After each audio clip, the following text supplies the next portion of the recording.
Welcome to Phoenix and Flame, pushing through and transforming even when you feel like a pile of ash.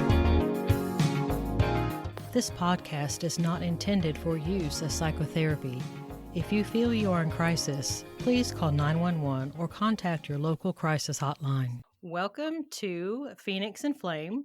I'm Dana, and this is my podcast on pushing through and transforming even when you feel like a pile of ash.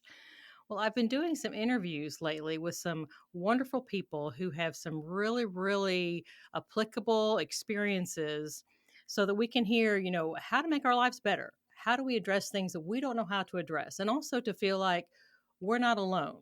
The interview series is titled, You're Not Alone. So I wanted to be able to showcase people that could reach out to everyone and say, you know what, there's other people that feel like you. There's other people that have gone through what you've gone through. Let's pull together. Let's learn together and kind of pull together as a community and just get healthier in so doing. Well, today I have a guest that I'm very excited to hear what he has to say. His name is Todd Nyholm, and he is a somatic therapist. Somatic, Somatic therapist, who, through personal experience, has discovered the undeniable relationship between mind and body. And by the way, I'm really excited to hear about this because I'm totally on board. I see that all the time, and especially when you do trauma work. Oh my gosh. So I'm excited. Now, Todd's studies have made him an expert in all types of therapy, from visceral manipulation and craniosacral to acupressure, shiatsu, and reflexology. His Nytality, I'm going to spell that, Nytality method, offers people the solutions they need to live a healthier and happier life. Well, that's right up our alley. A few more things about Todd. Basically, since 2002, he has run a somatic therapy practice and continues his holistic education by maintaining his studies at the renowned South Florida Barral and Upledger Institutes. He helps people get healthier by using the methods learned at the institutes and those he developed himself during his earlier years when searching for answers to his own emotional and physical challenges. Now, I want to throw in here real quickly before we turn it over and get to listen to all this wonderful stuff Todd's going to share. He has his first book called, now listen to this, Ah, Food, Why Do You Trouble Me So Much? We could just stop right there, just have a whole podcast right on that. But he shared his 14 mental and emotional steps to help understand what sabotages diet, weight, and health goals beyond just the poor food choices. And his actionable, which I love that, actionable and fresh insights to holistic wellness have been featured on How Not to Get Sick and Die. That's a good thing. Health Media Now, Wellness Radio, and Food Experience Unplugged, among others. So we are going to give Todd a big Phoenix and Flame welcome and get to hear. Todd, welcome to Phoenix and Flame. Thanks for having me. I'm really glad to talk with you. I really enjoy your work. Well, thank you so much. So, where did all this kind of get started with your interest in this? Because it's really about somatic and how the body and the mind is connected together. Where did you first start kind of getting interested in that? Well, it really starts when I was a child because I had two sort of major traumas going on at the same time. So I had a few health problems that I probably got when I was 4 or 5, and I didn't really get them diagnosed until about 5 years ago. So I was trying to figure some of that out on my own and get myself through some of the problems I had. It took me over 50 doctors to get some help. And so I was trying to keep myself together as I went through all of that. And ultimately, that turned out to be some problems with tick infections and then damaging my immune system and then more parasites and things showing up in my body. And about 5 years ago, I found someone who could diagnose it, and we took some time to go through it. So a big part of it was trying to heal myself. The second part, and maybe this speaks to the emotional stuff a bit more, is there was this kind of crazy serial killer guy that lived in my neighborhood who really had interest in me. So I was trying to deal with him while not having much help because he openly threatened everyone I knew and all that stuff if I said much. So that twin combination of what was going on in my body and what was going on emotionally and mentally led me kind of on a lifelong quest to solve some of the problems for myself. So over the years, I studied everything I could find from anywhere I could find. If it was cutting edge or if it was 4,000 years old, I would try to make it work for myself. And then I kind of built a whole system off that to help myself get through life in an interesting and useful way. So that's how I ended up here. Oh my goodness. It definitely sounds like you had reasons and motivations in the very beginning. And, as usual with any guest or, any listener, whatever, feel free to talk about what you would like to talk about. And because, especially, I'm very sensitive. You mentioned earlier traumas, but I'm very sensitive to people's, what they want to share and what they don't want to share. Like I said, I'm a psychotherapist and I deal with people with trauma a lot. And I'm very, very sensitive to making sure that people share what they want and not feel like pushed and pulled to share anything that they don't. But if you're comfortable sharing any of that, and then also this serial killer in your neighborhood, understanding kind of the underpinnings of what kind of got you going in this direction and set you up to learn all that you've learned. Yeah, and I think it's kind of helpful to talk about a little bit. And so I'm happy to talk about some of it because there might be someone out there like me who feels totally alone, you know? And so I do make a point to kind of bring it up on occasion because I know there's got to be a few people that are going through some crazy things and they feel totally alone and they're looking for answers everywhere they can, like me. And I've spent a lot of time working on it and I had a wonderful therapist and I've spent a lot of time working through my body and a lot of those things. So I've come to a really good place with it and really made the most out of it. So I'm happy to share whatever would be useful for you and your guests too. So. Okay, well, and I like the way you presented that because really, this interview series, like I said earlier, You're Not Alone, it really does reach out to people because we have to think, somebody might be listening that is in a very similar position that I was in at that time. And they might be, like you said, feeling very like I'm all by myself. That's one of the reasons why I started this interview series, was because I kept hearing my patients saying, well, I just feel like I'm the only one that struggles with this. Now, I knew they were not, but because of confidentiality, I was very limited in what I could share. But I thought I wanted to have a platform where I could get the word out there to people that maybe they are going through something and feeling so alone and don't just think there's something wrong with them, to say, you know what, no, there's nothing wrong with you and you're not alone, and to give examples, and they can hear people that have gone through different things and think, you know what, they made it. If they made it, maybe I can make it. And how did they make it? What is something, generally what they went through, and what helped them kind of pull through that and not just give up. Yeah, and I think it's a big deal. It's one of the things I love most when I started researching your podcast before I was going to come on. Is I had heard you say that once or twice, and I was like, boy, I'd love to be a part of that because my story is a little unusual, Oh. and I've done pretty well with it, all things considered, I'd say. And so I have some things to share with people in lots of different places in their life. So, and that's why I started writing books and putting my work together. Is like, how do I share this with other people now that I have it? So. Okay. So is there anything that you want to, since we're like have this platform right now on the podcast, with regard to how it all started? Or like I said, if you're not comfortable with that, that's totally cool too, because everyone is at a different stage on their journey. And I've said that before my podcast, to not, we don't judge other people because everybody's at their own journey and feels comfortable sharing different things at different places. You bet. I think one of the excuse me, one of the things that was really important for me to figure out is the combination of the factors that can affect you. So it's so easy to think, oh, I'm just going to work on my mind, or I'm just going to work on my emotions, or I'm just going to work on my body, or a spiritual kind of context. And when you've been through some heavy duty trauma, or you've been in 30 or 40 years of pain, chronic pain, or things like that, or you're struggling with your weight, or you're struggling with the thoughts that might be braiding yourself with, or the emotions that just seem to come out of nowhere, you can really use the different parts of yourself and work together to make something happen. And so dealing with some of the trauma that I went through that was mental and emotional, and then some of the physical stuff together, they really kind of push on each other.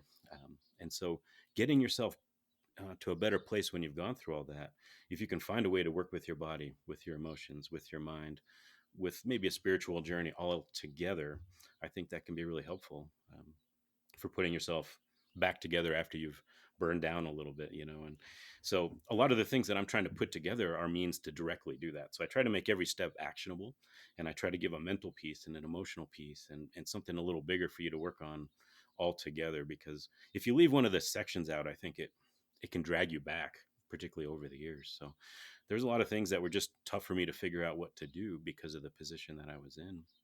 Um, and you can use that too, even if this may be a little rough to hear in a certain way, but if you're chained in a basement to a wall, there's still things that you can do with your mind and with your emotions and with your body and with your breathing. So there's always an option and there's always a choice. And if you feel totally stuck, you're not. There's things you can do. There's things you can learn. People that can help you, great therapists and things, somatic therapists like myself that can really help move you forward. So wherever you're at, the place to start is, hey, I can do something from here. I can think some new thoughts. I can work on some new emotions. I can change my body in a certain way and make your life better through your own efforts. And that's a huge thing. I don't think a lot of people get that message. Somehow everyone's been kind of disempowered and they feel like everything's sort of happening to them. And it's not really the case, at least in my experience. You bring up a really good point, is just all the different areas, all the different components that are involved when you think of holistic. Because I remember, telling my patients numerous times that you're not just a body or just emotions or just your thoughts or just your spirituality. It's where all of that is connected together. I remember giving a very basic example saying, when you're embarrassed about something, that's a feeling, that's an emotion. And yet many times your face turns bright red. So it's just kind of, that's a very physical thing, a physical manifestation of what your emotions are.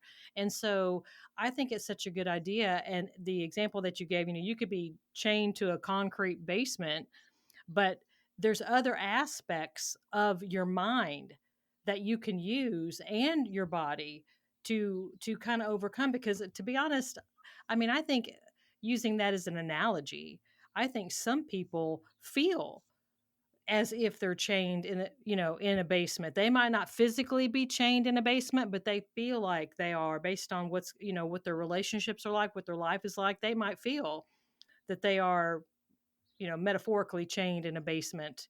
And so being able to learn these different components and these different methods that you're talking about to help feel stronger, to help them know they can move forward, is just amazing. Yeah, just being chained to a wall, that's a great metaphor, just like you said, for that reason. It really describes it well. And yeah, there's totally people that feel as if they're chained to a wall, and for all different kinds of reasons. They're in weird relationships, or they might have a level of depression or overwhelming anxiety, and it just feels like they're chained to a wall and they don't know how to get out of that. You mentioned, because I was doing, some more look into what you offer and what you've learned and what you're trying to teach people. And you mentioned the healthy life ladder. Is that something that then you would be interested in sharing with the listeners? Sure. One of the things I was really trying to do was set up a series of steps, like a ladder that you could use to work through your mind and your emotions in your body and some aspects of your nervous system in your brain, all together in a way that function like rungs on a ladder. So if you started on step one, then you would learn something about how your musculature works, and you would learn something about how like one specific emotion worked. And in this case, I usually would use courage or confidence or something. So you define it for yourself, and then you might use a mental consideration like, I can do this. And so you reprogram that into your system in a new way. And so the way I put that into my second book, which has a similar title to the first, which is "Ah, Brain, Why Do You Trouble Me So Much?" And those titles just make me laugh. But I put a lot of that into the second book, sort of at a big level. Like, here's some big lifelong things to look at. Where my first book was really specific about, here's how the diet goes. And I was kind of learning how to write and give some people some things that they could use right now, because I know so many people struggling with weight. It's an amazing thing how many people are struggling with that right now. So each one of the books that I've been writing is built off that healthy life ladder in different ways. Although the third book is a little bit of a derivation, a little bit different, because it works directly with some methods for triggering your nervous system to help you get out of trauma. And that'll be the next one I put out. I just finished writing it next week. So it's a little bit different, but I'm building off that healthy life ladder in some other ways. To give people some tools to use. So it gets a little, you got to kind of go piece by piece and rung by rung, because I really did try to make it really comprehensive. And so the ladder has 18 steps now, and they're in the second book, and we could talk more about specifics, but it's helpful to go through each rung together, and so it took me little bit of page and writing to get it all out in one place. And so it's my hope to give that to as many people as I can, as efficiently as I can. So through books and through classes and through videos that I'm putting up in different places for people who just need it now and need some way to get at it. So once I put it all together, I was just trying to find the best way to give it to people all over the world if I could. So someone in India could find it, or someone here, or whatever, because I can only work with one person at a time in the clinic because I've got my hands on them and I'm talking to them and I'm working with them. And going back to your thing about the emotions in the body, because I have my hands on people, I can ask them something about their work environment or their relationship and immediately feel what happens in their body and say, oh, okay, this is a pretty rough situation for them. And where is that locked up? And why are they having this pain over here? And so there's a lot of cool things. And so the books, and that is a way of reaching more people in a bigger and more interesting way. So all of that's sort of built off that healthy life ladder. And then the somatic therapy I use is built off that too. So they all kind of stack together to help you remember and work with it.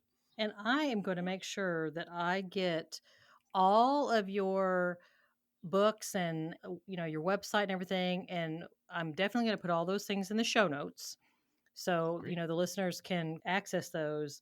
So I'm putting myself in the position of a listener and listening to you. What is something that you can share that would really pique my interest to make me, can you give an example, like take us through a, hypothetical or something like that that would really pique an interest in wanting to go buy the books or something like that, to understand kind of like what steps are you talking about, and how does this impact us, and how is it making a difference? Sure. The first step I always recommend is getting people to take some of their attention during their daily life and put it on themselves. So that's really step one in everything. And it's an interesting metaphor. You can look at some of the things in history where you have these figures who had lost an eye, or they had one eye turned inside, like Odin. And one of the things I think they were trying to display in some of the ancient traditions was you should have as much attention on you as you do in your outside world during your daily life. And so this was the first step of everything I did. So, like, I'm talking to you, but I'm not forgetting that I have a body. And I'm talking to you and I'm watching what my mind is doing a little bit. And I'm talking to you and I'm looking at the lights and making sure everything's right, all these different things that we're doing during our daily life. But I'm also like, okay, what are my emotions doing? It's like I'm putting myself in my own film in a way, or I have part of my attention in the outside and the outside, inside and outside of my world collectively. And I think this is one of the greatest things to start with, even before we got into some of the more complicated steps where we're working on here's how to build the muscle, here's how you change your nervous system, here's how you can change some aspects of your diet, here's how you can build a ladder to move up sort of an emotional kind of change, starting from terrible depression and then moving yourself up closer to curiosity, and then going from curiosity to something a bit more like enthusiasm, and then how do you build it up so you can get to something like ecstasy, which to get to that you're going to need a bunch of changes in your nervous system. And this goes back to that thing of how you put them all together. If you really want to feel some of those things and change how things are working inside, you start to change different parts of you together, or the parts will bring you back down. So if you really want to have some of those high flying emotions, you can't really live on potato chips and Coke and gummy bears all the time, And so you have to change your diet to change your emotions in some way. And then you got to work with your emotions to change your diet. And as you put it all together, you can really lift yourself up. But going back to that core concept of watching yourself and putting yourself in your own movie, that's where it all starts. And you have to not judge, because once you start judging, your emotions are going to take over, your nervous system's going to trigger, you're going to get kind of into that fight or flight mode, and then your brain waves are going to get into this high beta, and you're going to be totally like upset about yourself. You got to just watch for a while, and whatever comes up, just kind of watch it and observe it, see what's going on. You're probably doing better than you think. Don't harass yourself too much. We kind of learned that when we were kids. People kind of hard on each other, and you pick it up, and you probably learned it before you had a chance to say, I don't think that's for me. I don't think I'm that terrible, but you kind of picked it up when you were 4, and maybe someone was mad at you and they said something in the heat of the moment that you've thought for 30 years, oh, this is who I am. And it's not. It was that person was having a bad day, but it went into your mind before you had the critical faculty to be like, that's just not true about me at all. And so you kind of got to observe all that stuff first, and then you'll kind of work your way through it. And then you can kind of figure out what's going on inside, and then work with methods to help yourself. Or if it's overwhelming, working with a great therapist is huge.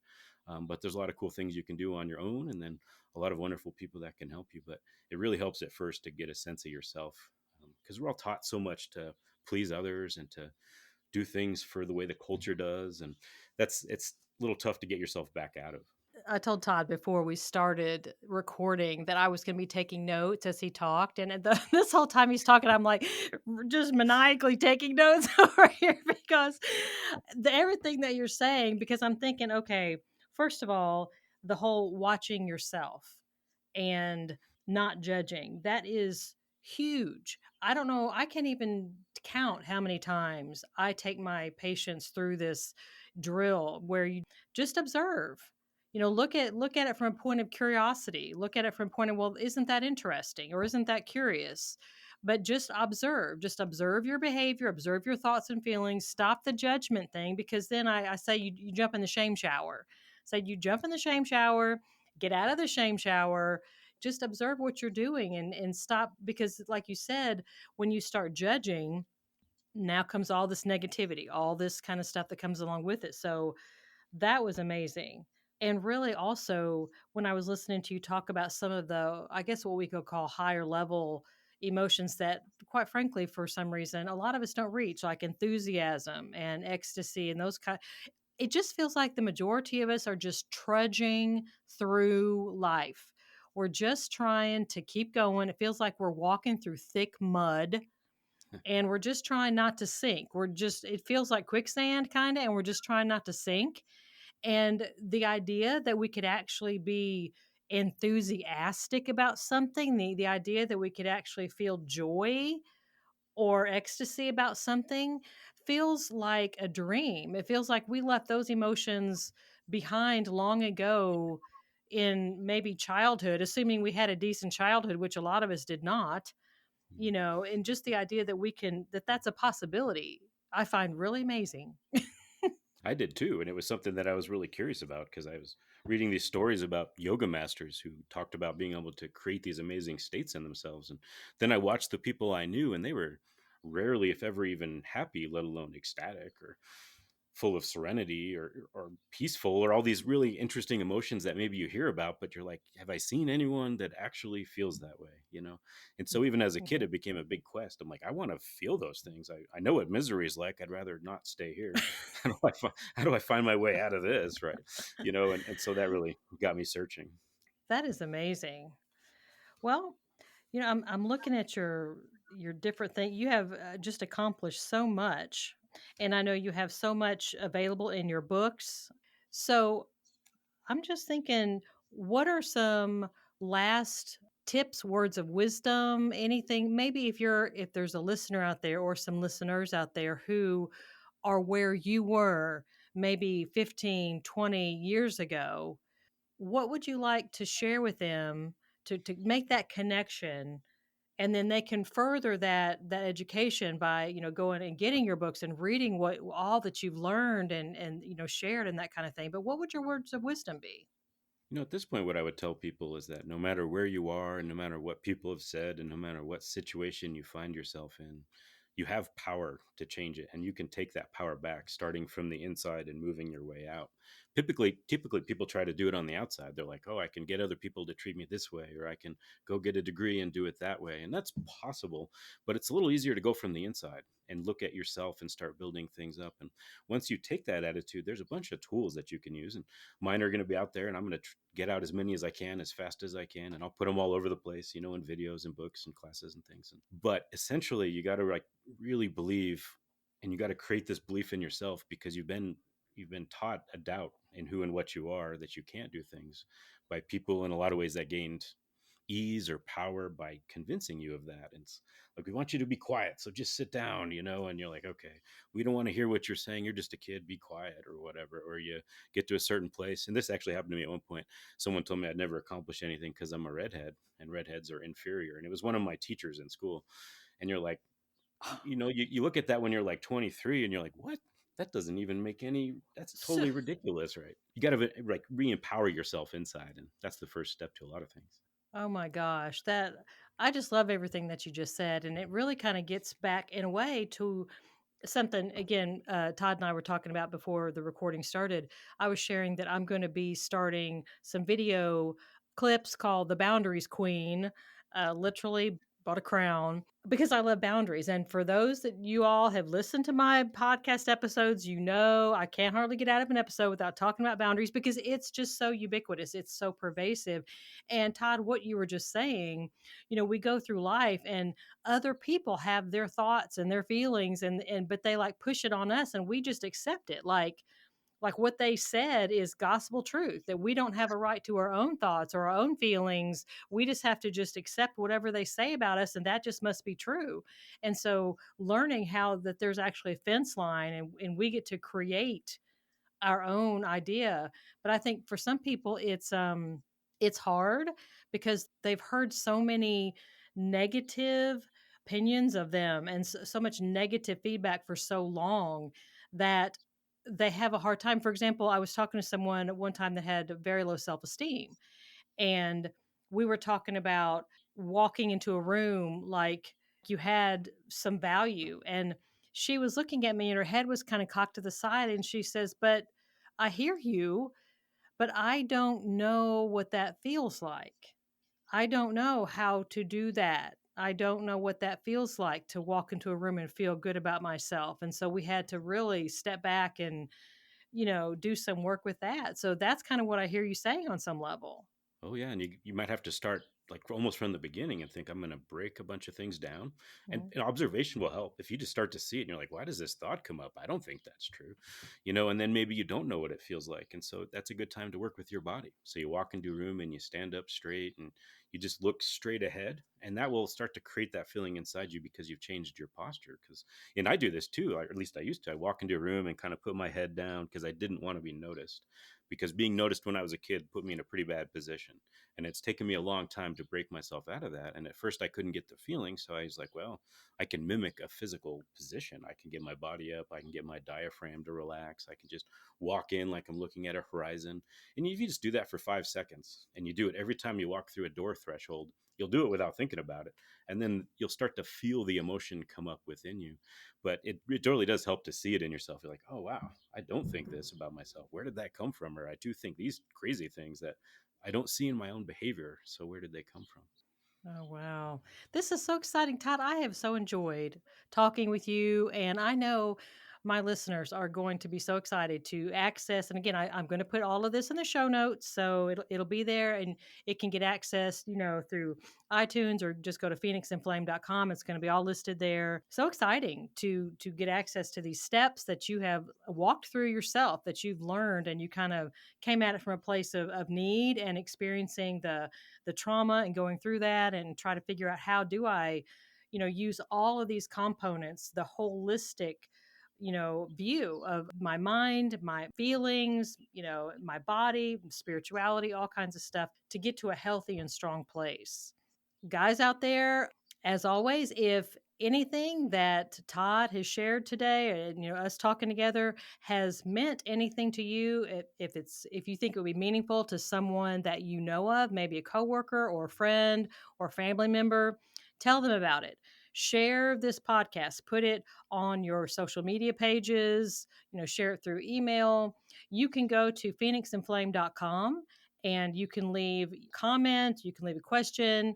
If you have a possible episode that you would like to hear us do in the future, you can also leave that as well. So I hope everyone out there has a wonderful rest of your day. And this is Dana on Phoenix and Flame.